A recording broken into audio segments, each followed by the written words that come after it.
como que acontece a relação da psicologia com a educação, com o professor. Esse é o tema maior desta aula, que é intitulada Psicologia aplicada à educação e o lugar do professor nas interações sociais.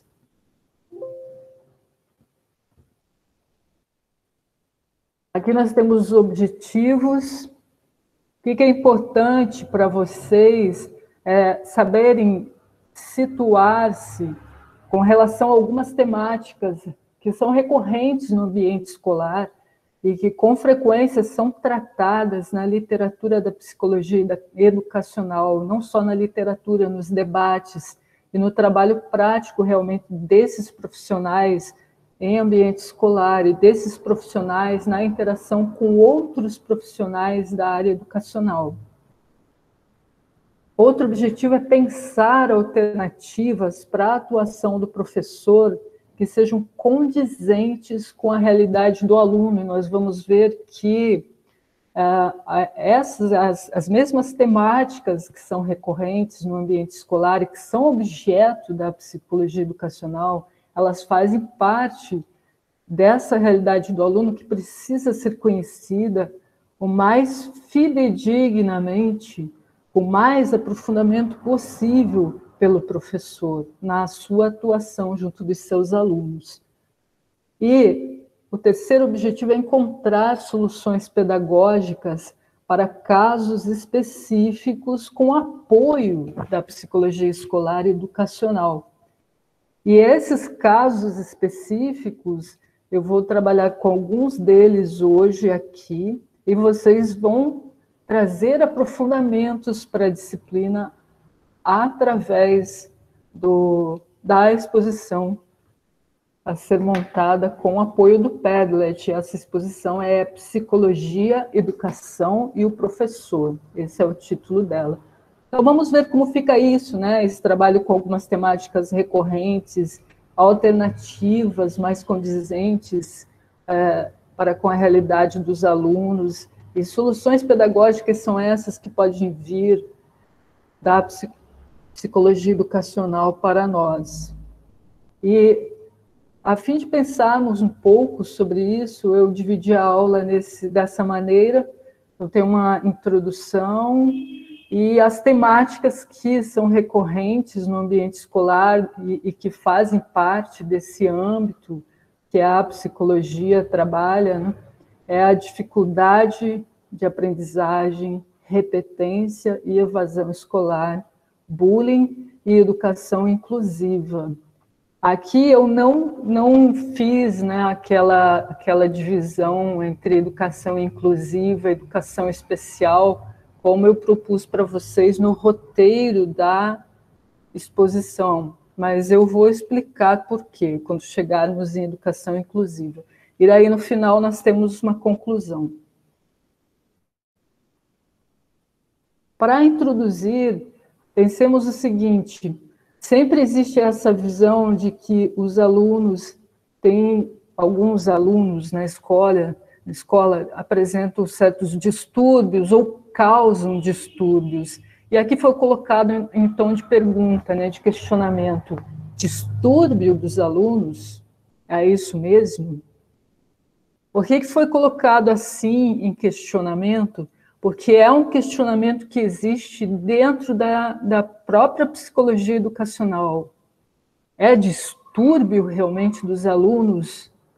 Tem certas questões que são levantadas e que são debatidas dentro do ambiente escolar e que geralmente se joga assim como culpa do aluno ou dos alunos, causando distúrbios ou que trazem distúrbios para a escola já deles mesmos, né? Que estão, distúrbios que vêm do ambiente familiar, do próprio temperamento do aluno. Mas dá para tratar sempre assim, dessa maneira, essas questões? São distúrbios dos alunos? A resposta de muitos psicólogos educacionais é que nem sempre é tão simples de resolver as situações através da psicologia clínica, por exemplo. Muitas pessoas acham que o aluno está causando distúrbio, então, ou ele vai para a sala do diretor, ou ele vai para o psicólogo educacional. E, claro, é a função realmente do psicólogo educacional trabalhar com essas questões. Mas ele deve tratar com esses alunos apenas desde um ponto de vista clínico. Esse distúrbio vai ser resolvido assim? O que se coloca é que, muitas vezes, o que está faltando no ambiente escolar é que se apliquem o conhecimento que está sendo produzido academicamente. Muitas questões que são colocadas como distúrbio dos alunos é apenas falta da aplicação daquilo que é produzido, né, o conhecimento produzido pelo meio acadêmico nas escolas. Vamos ver mais como é isso.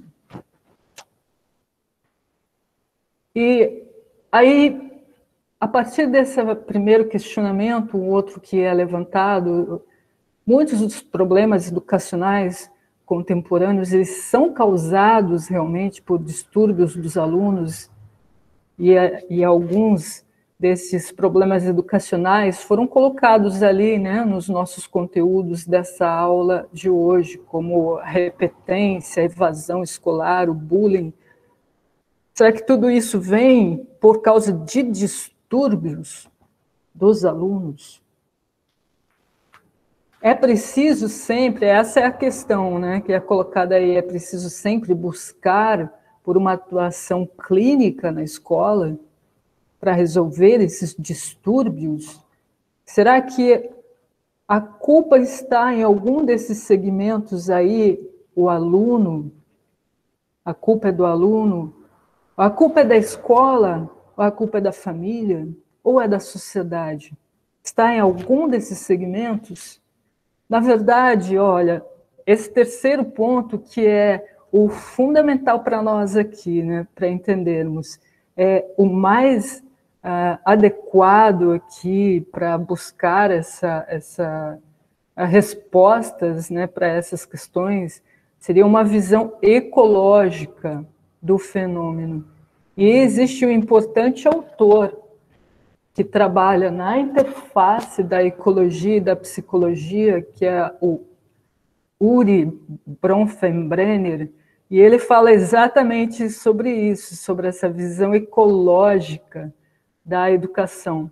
É o modelo bioecológico, que nos permite compreender melhor como é que é isso daí. Há um culpado só por todos esses aparentes distúrbios dos alunos?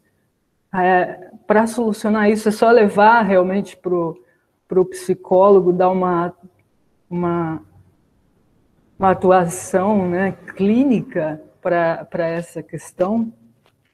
Como é essa visão ecológica do fenômeno? Existem muitas coisas influenciando cada um dos alunos e todos em seu conjunto dentro de um ambiente escolar e influenciando os professores e as escolas também.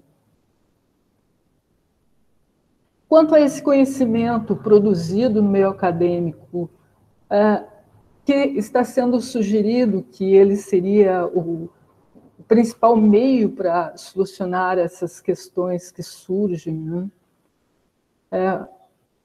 Qual seria a aplicabilidade desse conhecimento produzido no meio acadêmico? Ele traria realmente mais, se ele fosse empregado, aplicado nas escolas, se não houvesse essa divisão, esse distanciamento entre teoria e prática, que geralmente tem, os professores certamente poderiam trabalhar com mais motivação, aumentando suas competências, são esses pontos que são colocados aí. Haveria uma avaliação dos resultados educativos muito mais bem elaborada e com resultados mais favoráveis, e as escolas seriam mais eficientes. Esse conhecimento produzido academicamente, ele é muito útil para tudo isso, né, para resolver várias questões, inclusive, vejam ali do lado, nesse quadro cinza, as políticas públicas também seriam mais eficientes se houvesse essa convergência, né, entre a prática pedagógica e a produção científica e a própria produção das políticas públicas. É um grande problema esse hiato entre o que é a teoria e o que é a prática. E por isso, professores em formação ou alunos de licenciatura precisam estar muito conscientes disso. A importância de usar, aplicar realmente dessas teorias tão bonitas na prática. Não adianta sempre continuar só repetindo os velhos modelos. A docência ela não é apenas uma cópia de modelos de como dar aula, mas sim redescobertas. Cada um tem que redescobrir a docência quando está desenvolvendo a sua. E nesse sentido é importante não só ter o conhecimento da teoria, mas saber aplicar dela na sua prática realmente. Dito isso, como uma questão introdutória, né, nós entramos nessas temáticas recorrentes no ambiente escolar.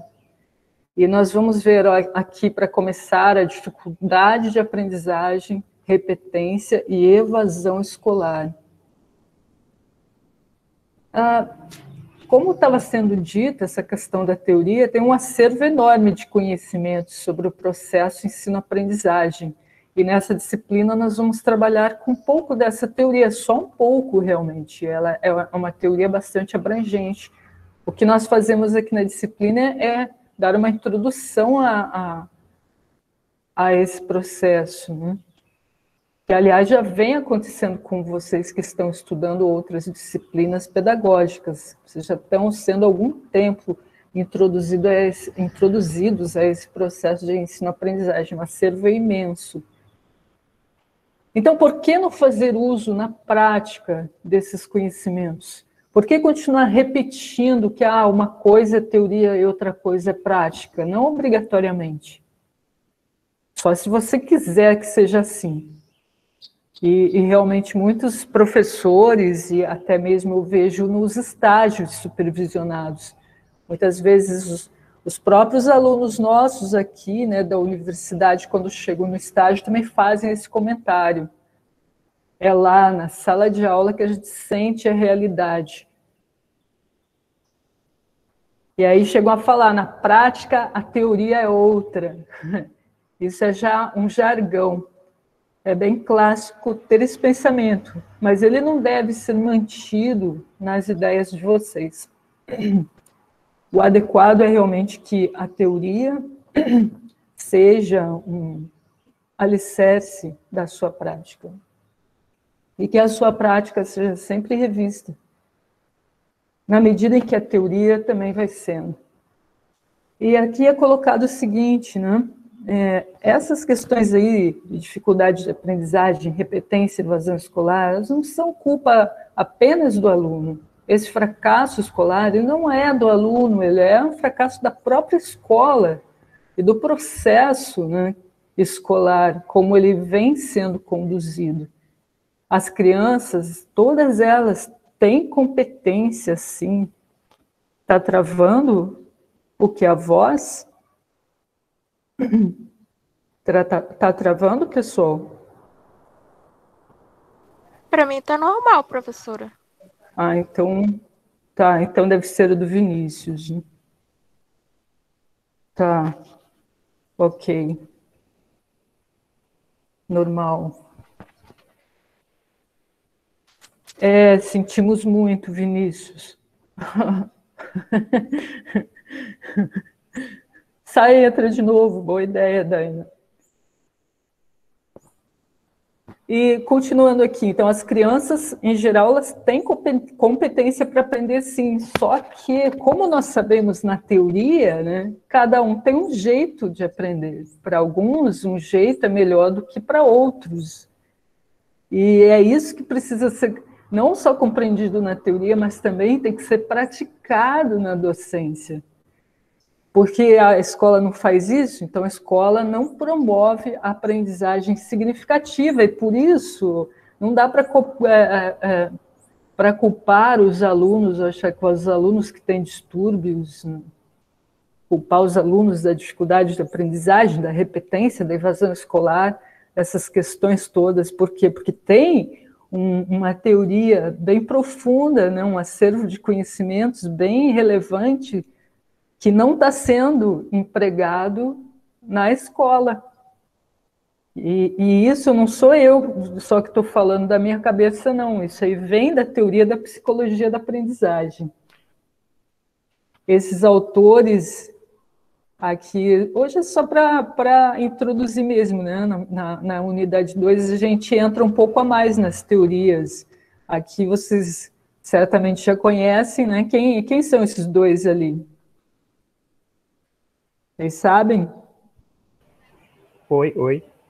Pode falar. O primeiro eu sei pela foto, acho que é Piaget. Piaget, O exatamente. segundo eu não conheço por foto.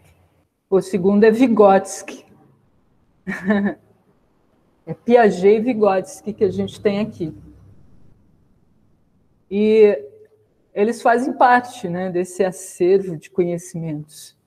E aqui eu coloquei exemplos desse acervo, é a psicologia do desenvolvimento e da aprendizagem. Mas existem muitas outras linhas de pesquisa, campos de investigação, além dessa, né, da psicologia do desenvolvimento e da aprendizagem, que participam desse acervo enorme, né? Isso, eles são estudados em todas, sempre são estudados em todas, eu acredito que em todas mesmo, as licenciaturas. E eles são, vejam pela foto como eles são antigos. Então, essa teoria é muito antiga, ela já está disponível há muito tempo. Por que nós não estamos empregando dessas teorias? Por que existe tanta repetência, tanta evasão, tanta dificuldade de aprendizagem?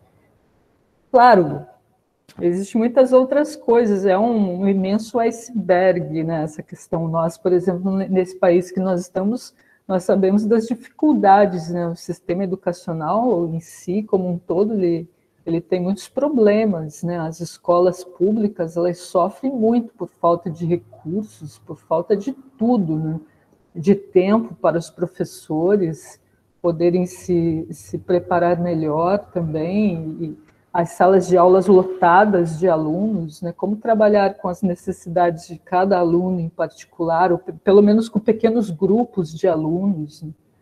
Tudo isso é muito complicado, né? Mas é essa questão, né, da escola que está falhando, né?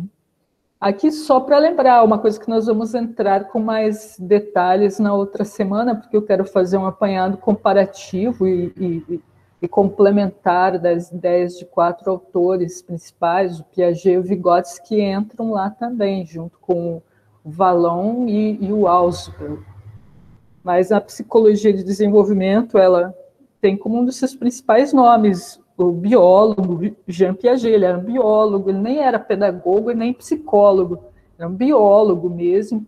E ele começou a desenvolver suas ideias observando seus filhos, mas ele também se aprofundou observando as crianças nas escolas, só que ele nunca foi um pedagogo, nem foi um profissional, doido mesmo.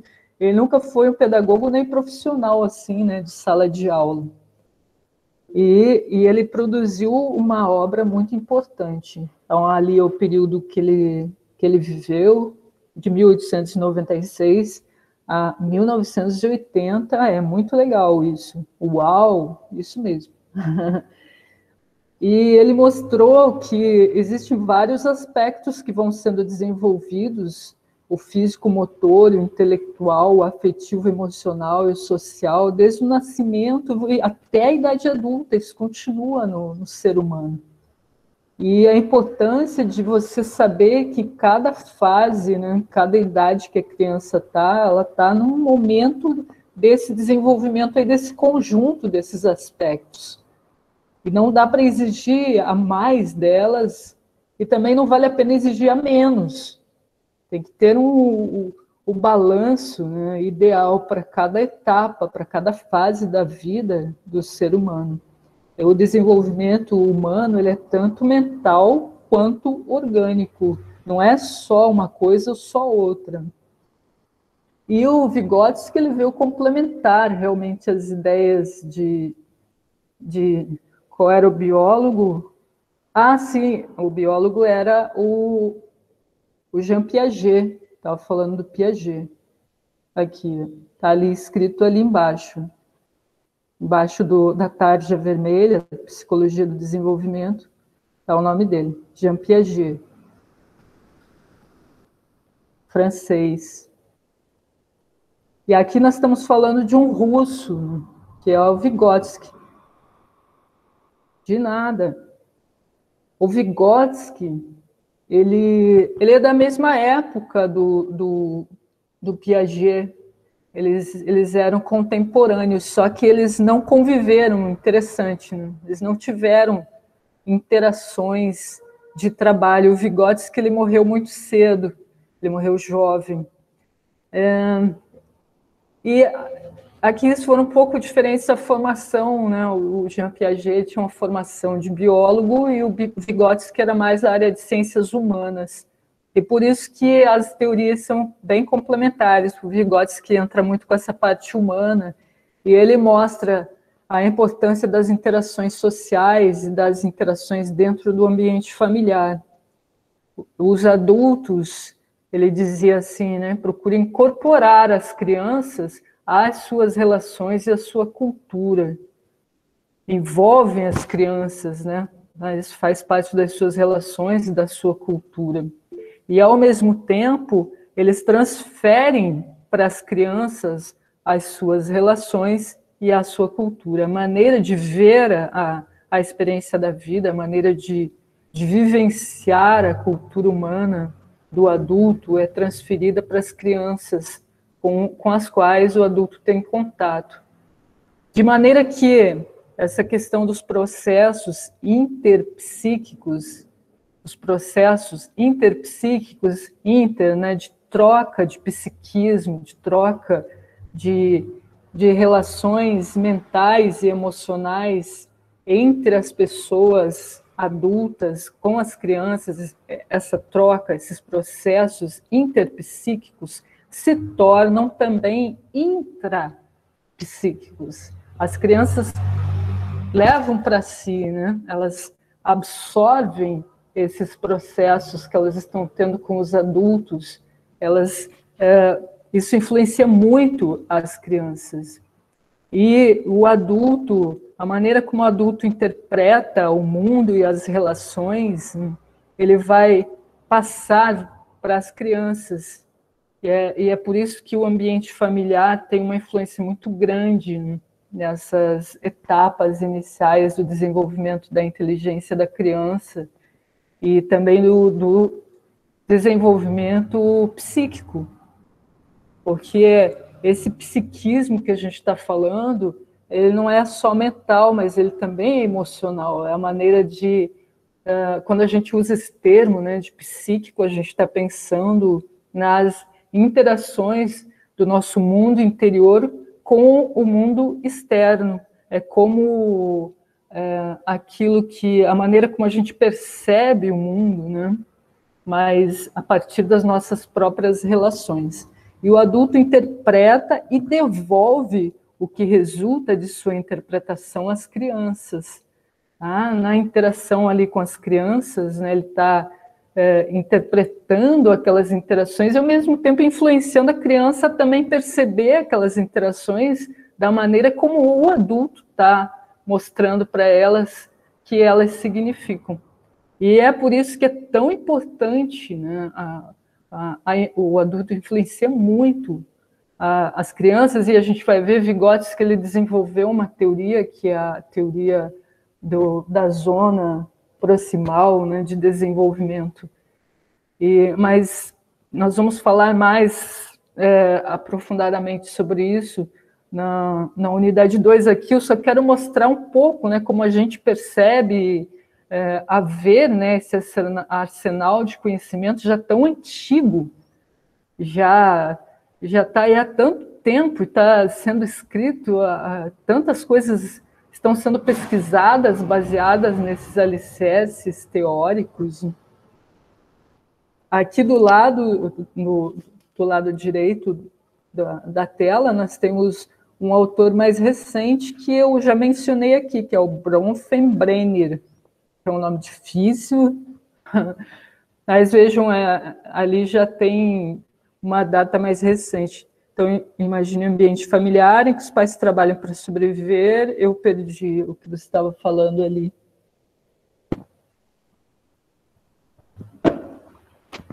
Só um instantinho, pessoal. Eu vou ligar aqui na luz do meu computador, que eu vi que ele está com pouca bateria.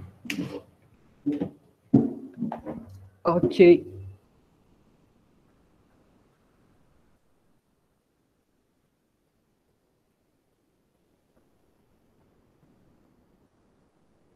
Tudo certo?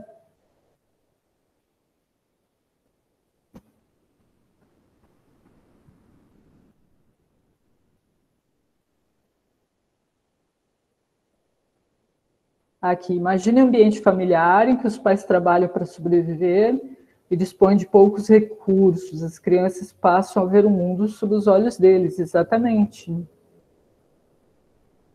E isso é bem importante, né? Porque aí acaba sendo influenciada por essa questão da subsistência, e a gente sabe que tem criança que trabalha já, né, desde a infância, né?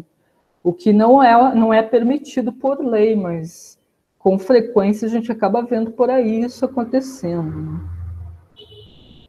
Mas esse outro autor aqui, Bronfenbrenner, que é mais recente, veja ali, 1989, ele desenvolveu uma teoria que é a teoria do modelo bioecológico do desenvolvimento humano.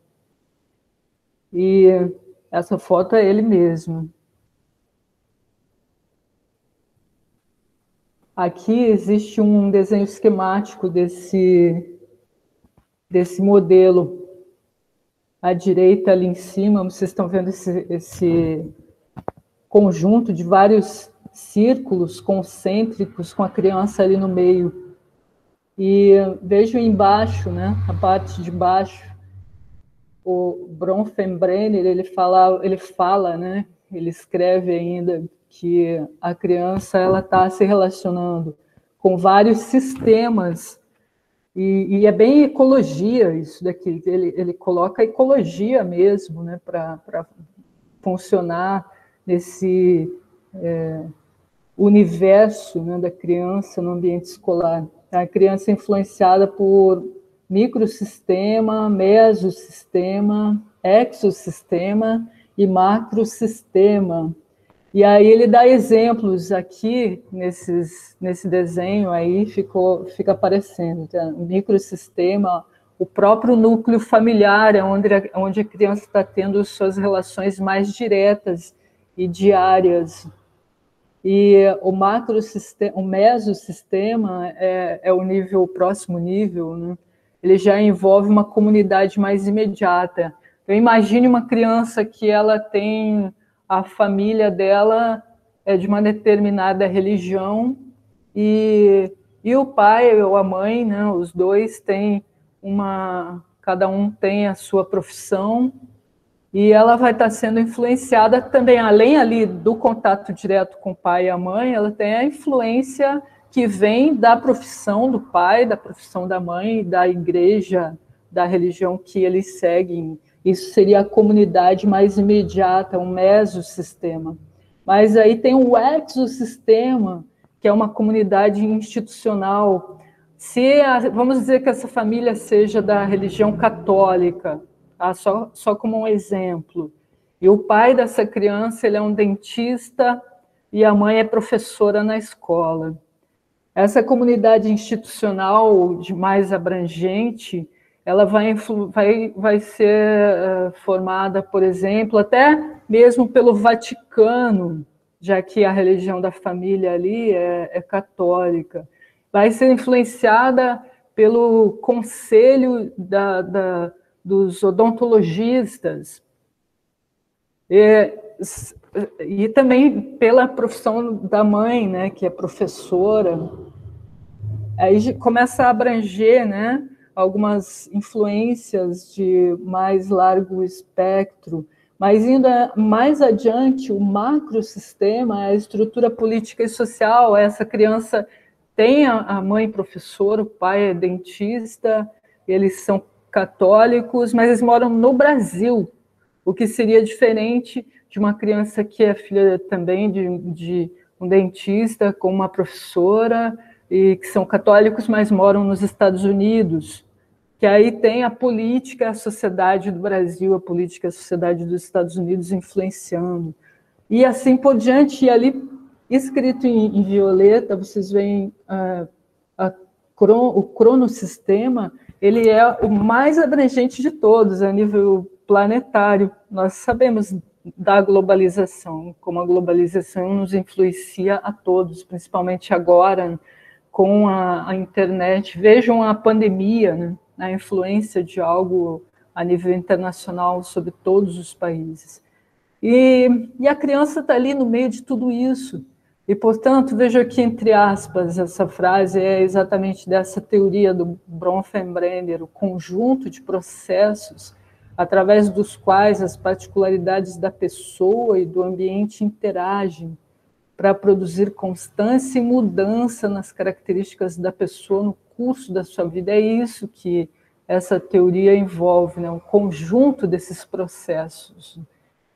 São processos de largo espectro, mas as particularidades da pessoa e do ambiente em que ela está mais diretamente ali inserida, o seu microsistema, o seu mesosistema, tem uma particularidade, mas essas particularidades estão interagindo com um conjunto de processos de mais largo espectro. Exatamente, crianças sendo influenciada por tantos espectros, mesmo tendo suas particularidades. E isso aí interage, vai produzir constância e mudança nas características da pessoa no curso de sua vida como um todo. Tem que ser considerado tudo isso, né? Não é uma coisa tão simples. Isso acontece muito quando entramos na universidade, exato, e quando nós saímos da universidade e caímos no meio do mercado de trabalho, isso nos influencia muito também. Na verdade, a vida toda, mudanças de perspectiva, exato. E por esse motivo, o que está nesse quadro embaixo, né? Não, é impossível não trabalhar com reflexão constante, né? O profissional da área da educação ele tem que estar numa reflexão constante. E o psicólogo educacional em si, né, se ele não levar isso em consideração, ele vai ficar em defasagem na formação do psicólogo. Tem que estar sempre analisando o social, historicamente, cada coisa, porque todas as coisas e as pessoas, elas estão social, historicamente localizadas. Na atuação psicológica dos alunos, dos estudantes, de uma sala de aula, de uma escola, isso tem que ser levado em consideração. São considerações importantes que têm que estar sempre presentes, né, no pensar e na prática, na ação prática realmente das relações que se desenvolvem no ambiente escolar. Aqui até essa questão aqui, né? Olha só, uma brincadeirinha, né? Ela está falando ali, bem, já que ninguém fez o trabalho sobre evasão escolar, vou dar 0 para todo mundo. E aqui não aparece o desenho, mas o desenho é aquilo ali, né, que está ali em cima, as carteiras todas vazias. Né? A evasão escolar acontece exatamente por isso, né, pela maneira que os alunos estão sendo tratados pelo processo em si, né, o processo de ensino e aprendizagem, pela escola, pela maneira de ser das pessoas que fazem escola, enfim. Se isso tudo não for levado em consideração, é o que eu coloquei ali, sempre haverá essas dificuldades de aprendizagem, repetência, evasão. E não é apenas a minha visão, isso daí realmente é o que está escrito nos trabalhos mais importantes da área da psicologia educacional, da psicologia do ensino e da aprendizagem da atualidade. Essa é a visão, né, da psicologia educacional. E a gente precisa trabalhar com essa visão, sempre. Aqui nós entramos na questão do bullying e da educação inclusiva, que também estão entre os temas recorrentes que eu incluí, né, nessa aula de hoje. O bullying nós conhecemos bem, ele não ocorre só nas escolas, ele ocorre em qualquer lugar, né? Isso é característico do ser humano, e não é só entre crianças, também pode ocorrer entre adultos. Ele vem de uma certa falta de respeito e de consideração, às vezes gratuita, como está escrito ali, e resulta, né, em ações agressivas e gratuitas contra uma mesma vítima, de uma maneira recorrente e repetitiva. E isso causa muito dano moral, muito desconforto. Existem até casos de suicídio de jovens, de crianças, por causa de bullying, desse abuso realmente moral.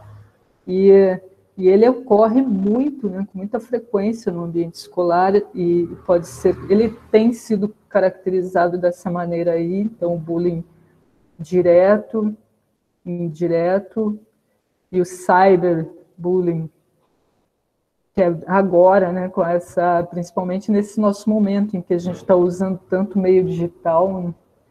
Mas o direto é assim, na forma de apelidos desagradáveis, de agressões físicas, agressões morais, às vezes agressões, nem é agressão física, mas agressão moral mesmo, uma perturbação o tempo todo, né, de diminuição da autoestima da pessoa. São, assim, atitudes bem perversas que causam muito desconforto emocional e mental. Às vezes as crianças até pedem para os pais para não irem para a escola ou para serem transferidas para outras escolas. Existem muitos casos sendo relatados. E isso é direto ou indireto, atitudes realmente de indiferença, de isolamento. Às vezes, eu tenho a impressão que as pessoas, às vezes dá a impressão assim, né, que você não sabe se as pessoas percebem o que estão fazendo ou não, mas em geral, quando a gente caracteriza como um bullying, mesmo sendo indireto, é com uma intenção de ferir emocionalmente a pessoa, uma intenção de diminuir, né, a pessoa, ou no caso aqui no ambiente escolar, o aluno, ou outra criança, ou adolescente. E indireto são essas atitudes, né, de deixar isolado, de ignorar a pessoa. Não é uma agressão ali direta, né, como os apelidos, ou agressão física ou moral. O indireto também é uma agressão moral, né? Ele diminui a autoestima, diminui o interesse pelos estudos, pela escola. E o cyberbullying é o que está acontecendo na internet, por e-mails, pelas redes sociais, mensagens de celulares. Também da mesma maneira, né? Causando esse tipo de perturbação, assim, diferentes maneiras de agredir, né? Recorrentemente o tempo todo. Então, o que está fazendo com que isso aconteça nas escolas? Por que os alunos estão agindo dessa maneira uns contra os outros? Tudo isso é questão psicológica, realmente, e faz parte do trabalho do psicólogo educacional, mas não só dele, é do professor. Todo professor ele tem que estar preparado para trabalhar com isso. E quando existe a figura do psicólogo educacional na escola, porque não é sempre que tem escola, tem muita escola que não tem um psicólogo contratado.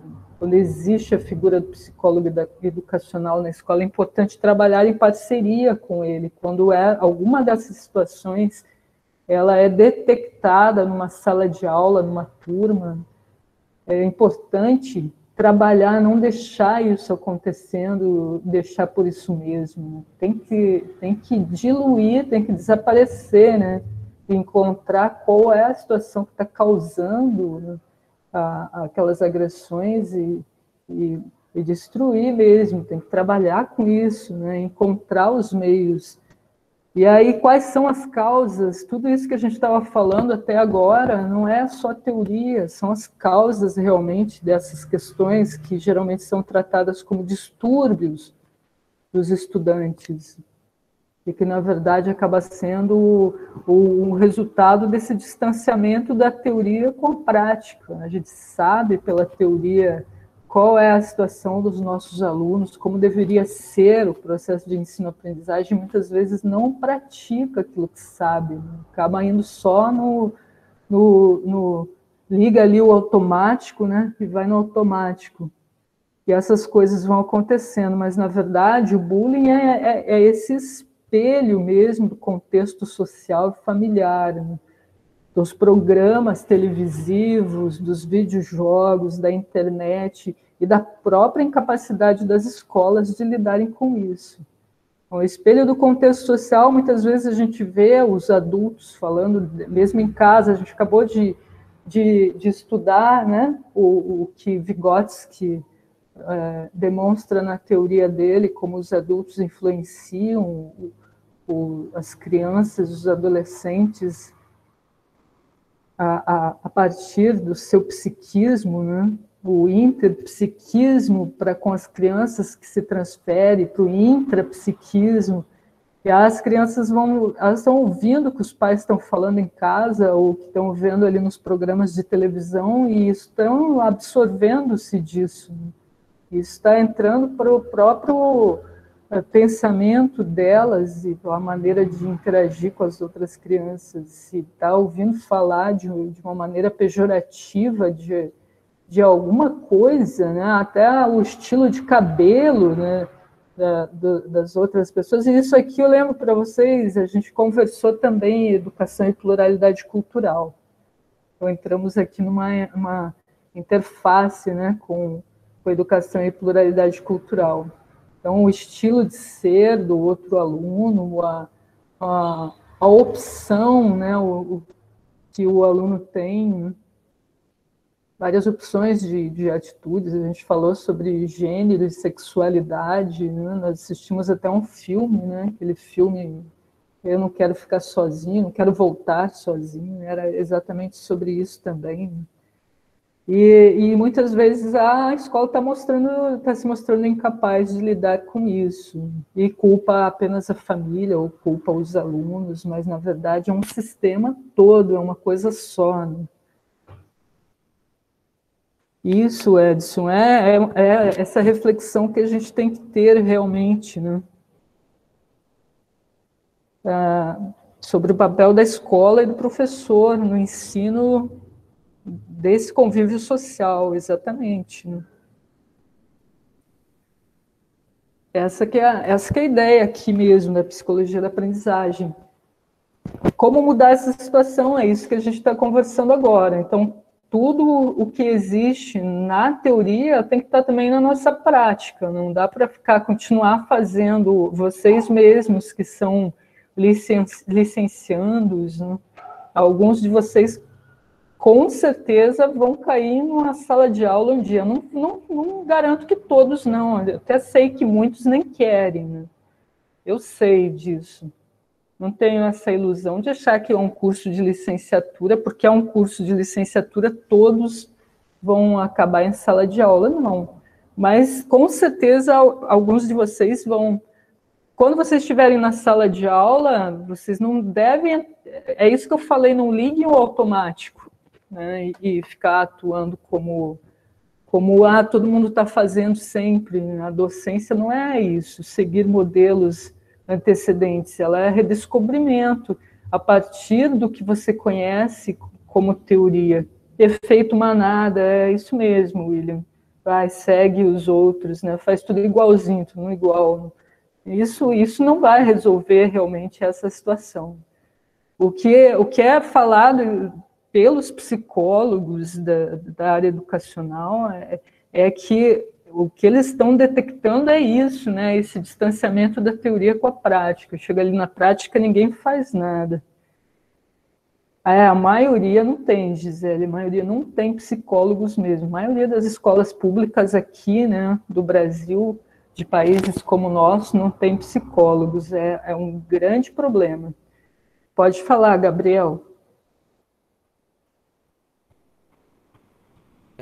Professora, eu tenho uma dúvida que eu não sei exatamente se eu vou conseguir fazer com que a senhora compreenda meu raciocínio, mas no momento que você falou sobre o bullying, eu queria saber se, tipo, existe uma diferença entre locais, porque a senhora deu exemplo sobre o assunto com a ecologia que o...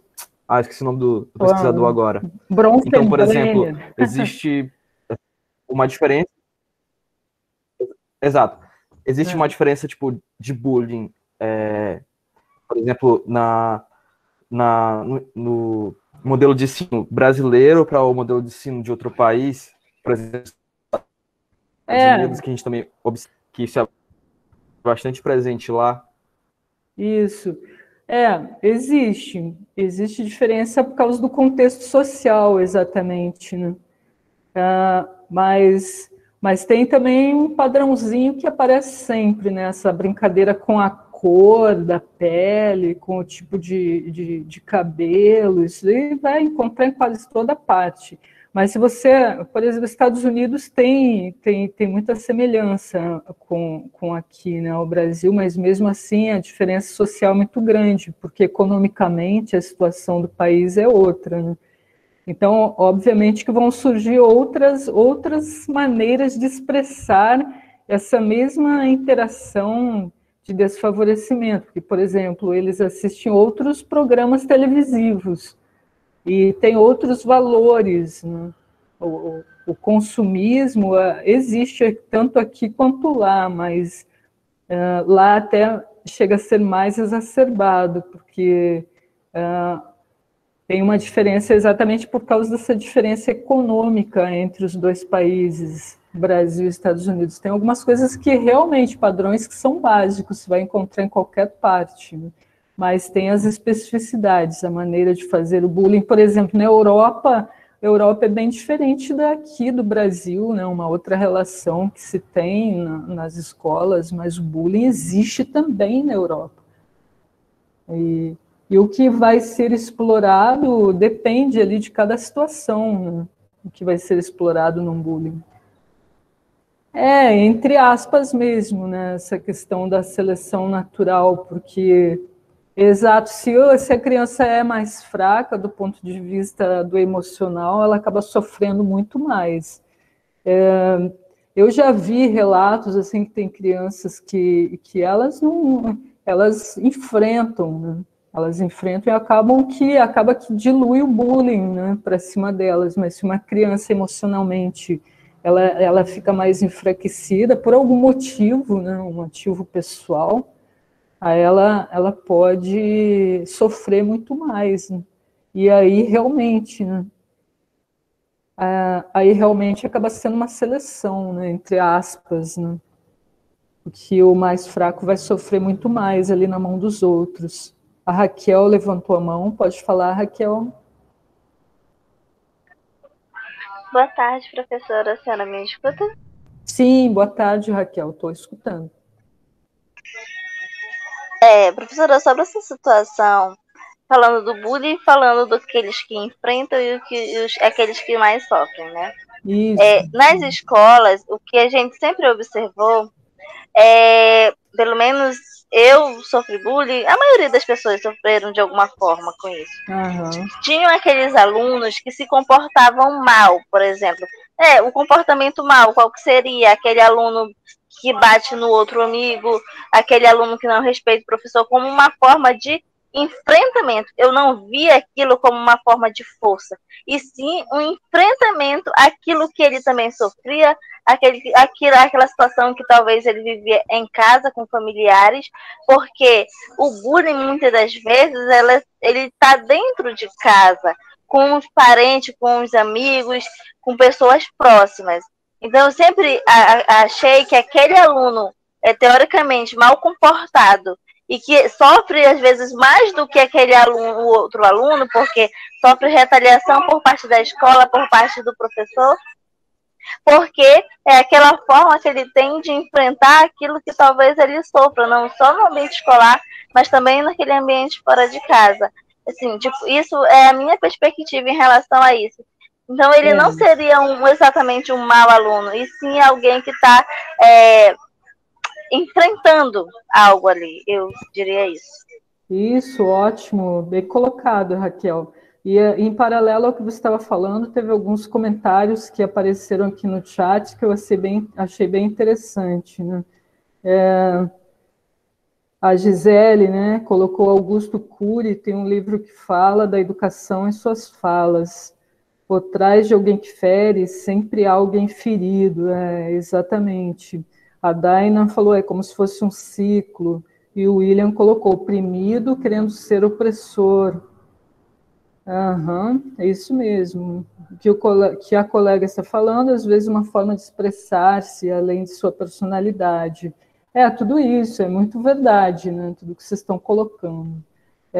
Muitas vezes é por isso que é reflexo mesmo, é o que está colocado ali, né? O espelho, né, desse contexto social e familiar.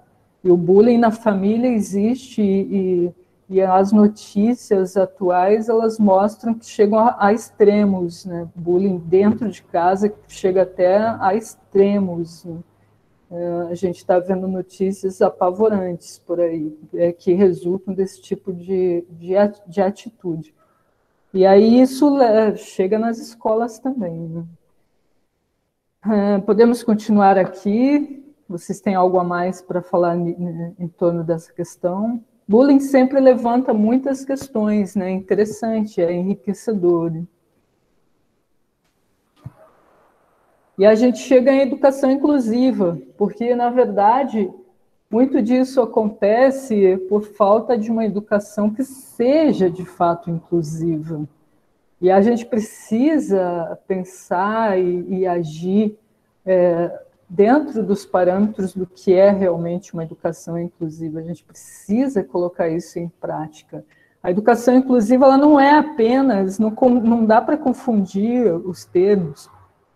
Por isso que eu não coloquei aqui a educação especial, né? Educação inclusiva e especial.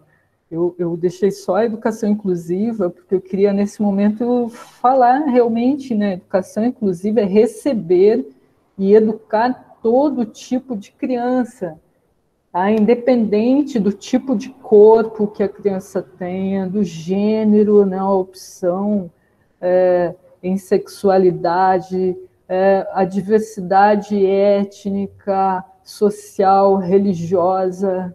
A educação ela é inclusiva quando recebemos e educamos todo tipo de criança.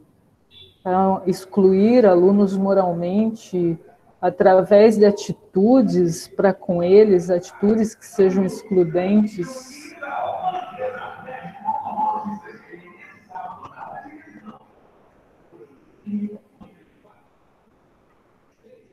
Pequeno espaço para o comercial. Mas eu estava falando aqui, né? Excluir alunos moralmente através de atitudes para com eles não é inclusivo, né? Não é educação inclusiva. A educação inclusiva não é apenas a educação que é voltada para os alunos que têm alguma dificuldade corporal, né? Alguma deficiência corporal, não é só isso. Isso é educação especial. Algum transtorno mental ou transtorno emocional, não é só isso. A educação inclusiva é aquela que recebe todos por igual. Crianças de diferentes etnias, os gêneros, com opções de sexualidade diferentes, como nós vimos em educação e pluralidade cultural, né? Diversidade em geral. Não se deve excluir os alunos moralmente, o professor. Um exemplo de exclusão, o William está perguntando. Um exemplo, tá, para ficar claro, uma exclusão é o professor que ele é de uma religião, o professor é de uma religião, a religião mais aceita no país em que ele está, e aí a criança que é de uma outra religião, que pode parecer que é muito exótica, ela nem é considerada, né, como se fosse religião. Nós temos, por exemplo, nós estamos num país em que o cristianismo ele é majoritário. Aí uma criança que chega de turbante na sala de aula, né, porque ela faz parte de alguma outra religião, ela pode eventualmente, um professor despreparado ela pode ser vítima de gracejo do próprio professor por estar de turbante. É um exemplo. Outra questão, outro exemplo de uma educação não inclusiva é querer ensinar para uma criança que tem origem, crianças de outra região, de outro estado, com certeza isso também. E aí, por ela ser de outro estado, ela é meio que deixada de lado, né? Ela não faz parte aqui, né, do pessoal da mesma região. E um outro exemplo é esse tratamento que às vezes tem meio pejorativo com crianças que têm uma escolha diferente de sexualidade, diferente da maioria, vamos dizer assim. Então a criança ela não tem a opção de sexualidade, a princípio já aparece desde a infância, é diferente, né, do gênero. E aí, às vezes, o professor é preconceituoso com a opção do aluno ou dos alunos da escola que são assim. O racismo em sala de aula por parte do próprio professor ou de pessoas da escola, que não sejam apenas os alunos. Tudo isso é educação não inclusiva. Não trabalhar, se tem uma sala, já foi chamada de inconveniente por ter refutado o que o professor falou. Pois é, isso não é inclusivo, porque o aluno tem uma atitude questionadora, você não aceita que o aluno seja assim, e aí refuta, até manda sair, às vezes, da sala de aula, né? O professor, ele tem atitudes, às vezes, que são infantis, o próprio professor, não são atitudes maduras de uma pessoa que está ali para educar. E a questão étnica, às vezes, tem crianças com origem diferente, né? Dentro de uma sala de aula, e o professor desconsiderar aquelas origens étnicas nas aulas que ele dá, até isso não é inclusivo. Então, não dá exemplos que possam ajudar aqueles alunos de outra etnia a compreender os conteúdos, dá só exemplos que os alunos da etnia majoritária vão ser capazes de entender, né? E, na verdade, em pluralidade cultural, a gente até conversou sobre a questão, né, aquela diferença que existe entre raça e etnia, e o conceito de raça nem é legitimado, né, academicamente. Mas, às vezes, as pessoas confundem, né, as coisas e aí tratam os alunos que são assim da minoria de uma maneira a desfavorecê-los perante a turma, perante a classe. E isso pode gerar bullying também, pode ser origem de bullying. Tá? É uma exclusão moral dos alunos, através de atitudes para com eles. E existe a questão da falsa promessa da inclusão. Quando ela é falsa, ela também é excludente. Essa falsa promessa de inclusão. Todo aluno tem que ser como a maioria. Então, acha que todos os alunos ali dentro da sala de aula, eles têm que ser iguais? Não são iguais, eles são diferentes. E, às vezes, essa falsa promessa da inclusão é, por exemplo, colocar uma criança que tem algum transtorno mental, alguma deficiência corporal junto com as outras e querer que ela acompanhe as outras por igual. Isso é uma falsa promessa de inclusão. Se ela não tem condições de acompanhar as outras, isso acaba sendo excludente também. Pode falar, William.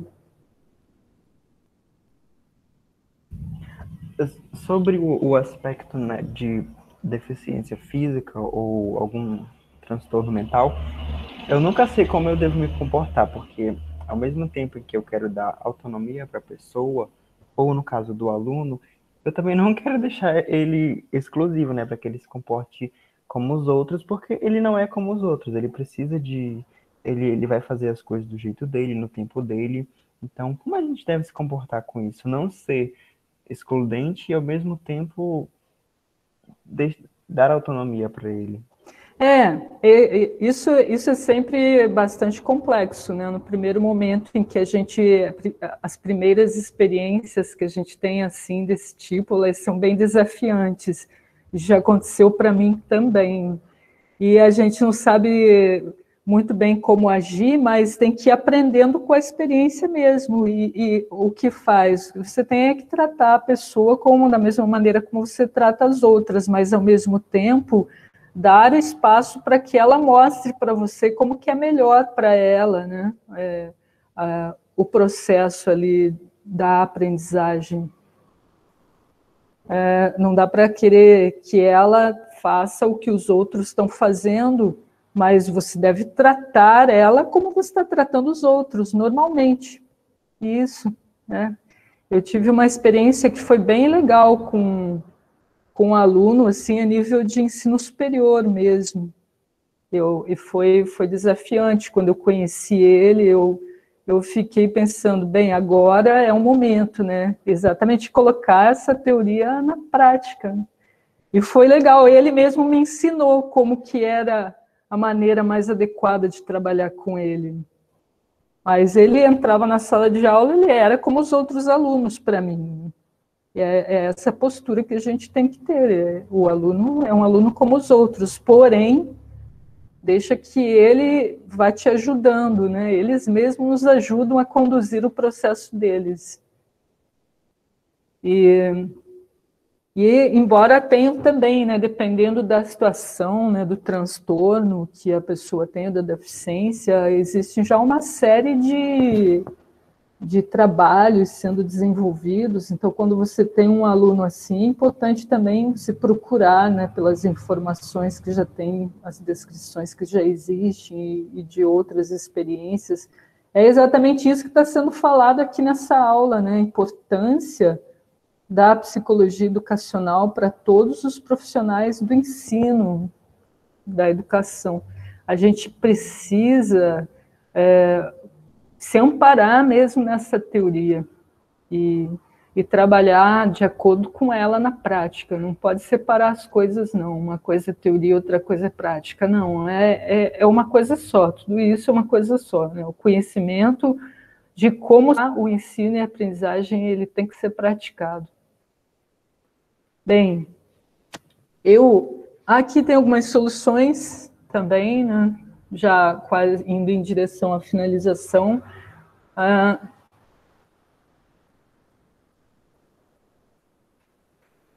Deixa eu ver aqui. Então, a Juliana falou, na escola onde eu estudava, havia um rapaz com deficiência auditiva, e a escola não tinha um professor preparado para trabalhar com ele. Quem ensinava os conteúdos era a própria irmã, somente ela sabia ensiná-lo. E exatamente, a escola deixar a irmã ajudar é uma ação de inclusão do aluno, que é exatamente encontrar os meios, né? Como é que aquele aluno consegue estudar, como é que ele consegue aprender, e dar espaço para ele empregando desses meios. E aqui, para complementar, né, então, algumas soluções, os conhecimentos estão sempre presentes a nível de discurso, que eles se façam acontecer na sala de aula, né, que haja aplicação desses conhecimentos, que não fique só no nível de discurso. E essa questão aqui que está no terceiro ponto, né, o campo de verificação de muitas das hipóteses da psicologia é a própria sala de aula. E é ali que a gente aprende, por isso que essa pergunta do William é bem interessante, né, e o que a Juliana falou em seguida também, né, é ali na sala, e a experiência que eu tive, isso tudo se completa, né, muitas dessas hipóteses da psicologia você vai verificar na prática, na sala de aula.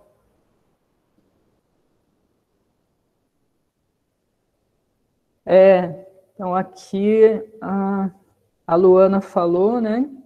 Existem parcerias interessantes para fazer, e no caso, como não temos na maioria das vezes esse profissional de psicologia na escola, podemos buscar na atenção básica, bem como nos CAPSs, o Centro de Atenção Psicossocial. É ótimo, porque os CAPSs, eles já estão assim, já surgiram a partir de uma tomada realmente de consciência, né? De que precisava de um outro tipo de atenção para essas pessoas, para essas crianças, que teve uma época em que as crianças que eram consideradas diferentes, né, que tinham alguma deficiência ou algum transtorno, né, principalmente essa questão do transtorno mental, essas crianças eram isoladas, né, a solução era isolada da sociedade, às vezes até da família. O tratamento dado era o manicômio, né? Umas coisas assim, hoje em dia já é um outro momento, e os CAPSs, eles fazem parte realmente desse momento de mudança. A Évila falando, né, na escola dela funcionava assim, com parcerias, as parcerias funcionam bem. O William está com a mão levantada. É só um comentário sobre o que a senhora falou, né? Da forma como tratavam as pessoas com distúrbios mentais. Porque no ensino médio a gente fez um trabalho sobre isso. E na nossa pesquisa a gente encontrou várias coisas na internet sobre o tratamento que eles recebiam, né? Eles eram presos em cubículos, porque eles tinham tratamento de choque, várias práticas muito ruins que acabavam deixando eles piores ou até levando à morte, e que não tinham solução nenhuma para aquilo, né? A forma de abordagem deles não era nada eficaz. Exato.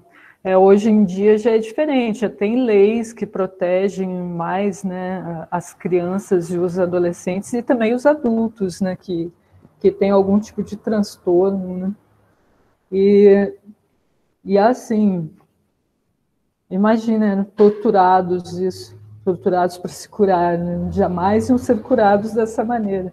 E ainda bem que chega exatamente por existirem esses conhecimentos ao nível de discurso e que vêm sendo transformados em políticas públicas, e também eles têm que estar presentes na sala de aula, na forma de aplicação mesmo à docência. É ali o campo de verificação de muitas hipóteses, é a sala de aula. E mudar práticas de ensino voltadas apenas ao sucesso educativo, considerando as relações interpessoais e o contexto, porque geralmente o que se quer é um sucesso educativo baseado em notas, por causa de um sistema que avalia as escolas pelas notas dos alunos, essas avaliações classificatórias e taxativas, né? Esse aqui é bom, aquele ali não é. E tem que mudar isso, né? Considerar realmente essas relações interpessoais e o contexto com o qual você está trabalhando. Cada aluno é um caso, né? É isso de mensurar o conhecimento, né? Tudo voltado para isso, mas uma educação, para ela realmente ser inclusiva, ela tem que ir além disso. O que é a aprendizagem para um aluno que tem algum déficit, né, de atenção? O que é a aprendizagem para um aluno que tem um transtorno mais sério, mental? O que é a aprendizagem para um aluno, nem é transtorno, um aluno que veio de uma outra etnia?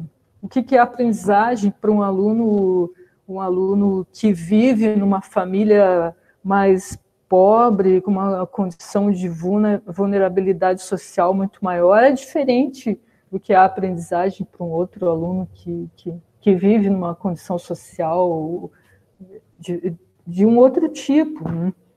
A pluralidade, isso ela é muito pouco aceita e inclusa. É ótimo, William, isso mesmo.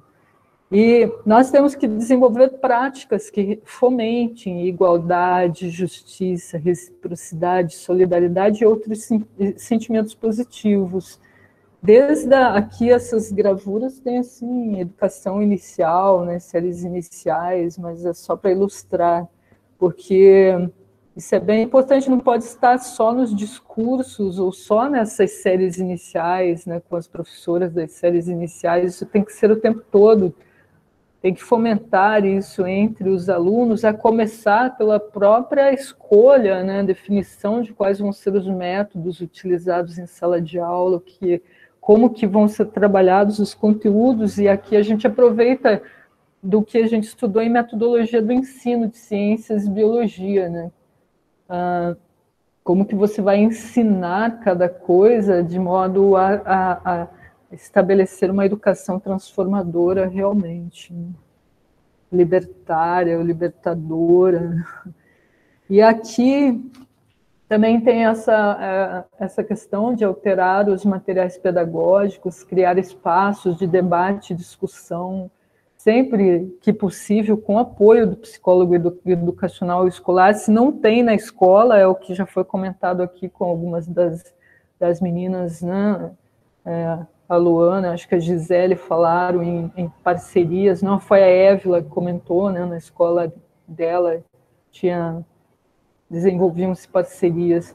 Mas é importante, então, alterar os materiais pedagógicos, fazer de maneira que vejam ali, né, esse material pedagógico, né, um mural sobre bullying, ali, bullying, brincadeiras que machucam, diga não à violência nas escolas, diga não ao bullying, tem que trabalhar essas coisas, né, essas questões, e criar espaços realmente para debatê-las. E é importante sempre a participação do psicólogo educacional escolar, ou pelo menos você, o professor, né? Você que eu estou falando, ou eu estou falando para o professor, o docente, ele tem que ter essas ideias, ele tem que estar sempre lendo, ele tem que estar sempre se informando, participando de atividades de formação continuada, tem que estar sempre se preparando realmente para essa prática. Aqui, para concluir, como foi falado, é preciso um ângulo de visão mais ecológico. A gente viu o modelo bioecológico do Bronfenbrenner como não é tão simples assim, né? Tem múltiplas dimensões, né, a serem consideradas sempre quando você está tratando com um aluno individualmente, com uma turma de alunos, ainda mais complexo, né? Isso tem que estar sempre na mente, né, do docente. A produção acadêmica e a prática docente, elas têm que estar próximas, não dá para separar assim, não. Achar que a teoria é só lá para o pessoal da universidade, na prática docente, que é outra história. Não dá para ser assim. E procurar tratar os problemas desde as raízes. Por que está acontecendo um bullying dentro de uma sala de aula? Qual é a raiz daquele problema? Por que um aluno está tendo dificuldade de aprendizagem? Da onde está vindo isso? Não culpá-lo apenas simplesmente, esse aluno é ruim. E aí, na próxima professora ou professor que ele pegar, já vem com a visão da professora anterior, esse aluno aí é ruim. Às vezes até uma turma inteira, né, uma sala aí, essa sala aí é uma sala difícil de trabalhar, e um professor já passa essa visão que tem daquela turma, daquela sala para o outro professor, e que passa para o outro também, de repente você vê a escola inteira já não gosta de uma turma, né? Mas qual é a questão? E muitas vezes essas raízes estão exatamente na atitude dos professores e da escola. E nós vimos, então, há múltiplas relações da instituição escolar a serem consideradas, e é necessário realmente um repensar, né, da educação no Brasil como um todo.